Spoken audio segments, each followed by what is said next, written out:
there's a huge literature on the supposed utility of positive illusions. And then there's also the associated sort of terror management hypothesis, which is that the purpose of your belief systems is to protect you from the anxiety of death, which is sort of a variant of the Freudian idea that religion was a childish delusion designed to protect people from terror of their own mortality. It's a very powerful critique of religion, although it's one that I happen to think is wrong. I mean, one of the problems with Freud's formulation is that it fails to deal with, concepts like the underworld and hell. I mean, if you're going to just whip up a belief system to protect yourself against the fear of death, why in the world would you envision something like an eternity of suffering worse than death if you ever step out of line? It's very hard to understand how that's a defense mechanism. Now, a cynic would say, well, the only reason that, say, Christians invented hell, even though they didn't, it's a very old idea, is so that they had somewhere convenient to put people who didn't agree with them. But you have to be unbelievably cynical to assume that that's the only reason. And I don't think there's any historical support for the idea that that's the only reason. Now, I'm going to tell you some stories that some of the most famous existentialists in history told. They're ideas and quotations, and the existentialists that I've read are often the most powerful of writers. So Dostoevsky is an existentialist, and Solzhenitsyn is an existentialist, and so is Viktor Frankl, who survived the concentration camps, and Kierkegaard. Very weird collection of people. I mean, their fundamental belief systems were often very much at odds with one another. Some of them are atheists, and some of them are Orthodox Christians, especially, because a lot of the literary existentialists were Russian. So you can come at existentialism from a variety of origin points, but what they have in common is what I kind of outlined, is that the first idea is the essential preconditions of life are sufficiently tragic to render the normative state of humanity pathological. And health and health and wholeness is something very difficult to aspire to or accomplish, and that the road to that health is the reduction of deceit. And so that's a thing that's also very interesting about the existentialists, because they make a very straightforward moral claim, which is that lies make people sick. And I'll tell you, in my experience as a psychotherapist, I mean, I can tell you some of the things that make people sick. A lot of them have nothing to do with the psyche. The things that make people sick are, well, they get unemployed. It's like unemployment just lays people out, especially if they're conscientious. They just devour themselves. And it's so stressful, right? Because if you're unemployed, well, your finances become shaky almost right away. Plus, you don't have any routine. Plus, you're not involved in anything meaningful in relationship to society. And then you start to eat yourself up with doubts and self-criticism, especially if you're a conscientious person, or especially if you're a conscientious person who's high in negative emotions. Like, unemployment will just flatten you. And then the death or illness of yourself or a close relative, that's really hard on people. And there are situations at work that are difficult. So people are bullied. Maybe they have a terrible supervisor, or they're in a pathological social structure, so that they're basically being bullied and oppressed with every step they take, or they're in a very horrendous relationship. But then things start to turn a bit. So you can lose your job, and you can be ill or dying, and so can people around you, and that'll lay you low a lot of the time. And no wonder, right? It's logical. And when people come to me with those sorts of problems, the first thing I often note is they're not psychological. I tell the people that's not a psychological problem. You're unemployed. That's an actual problem.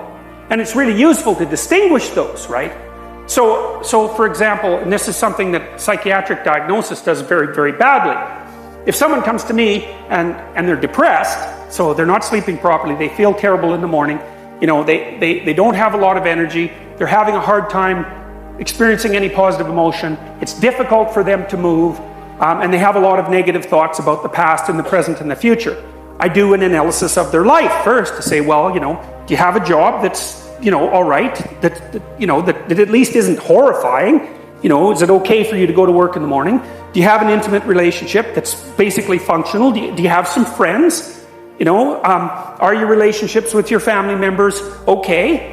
Are you reasonably healthy apart from the depression? And do you have useful and interesting things to do that aren't related to your career? And if the person says yes to all of those and they're still feeling terrible, then I think, okay, this person is depressed, right? Because they don't have a problem, they're just depressed.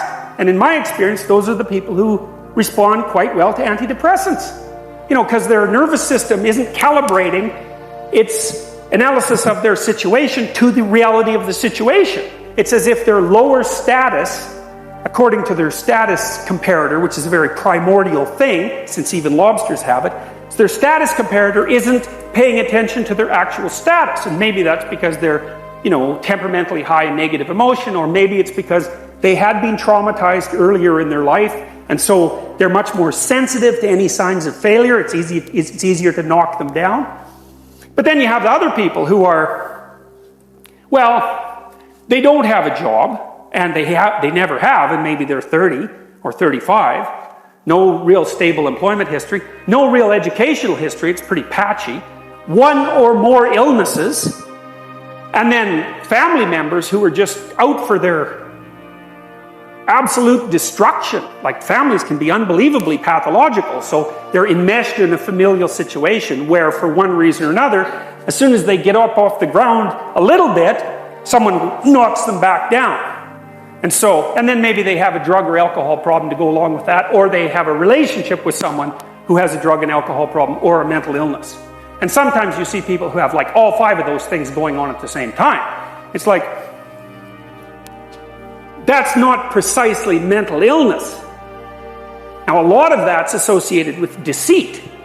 You know, they're entangled in relationships and in relationships with themselves. They're pathologically untrue.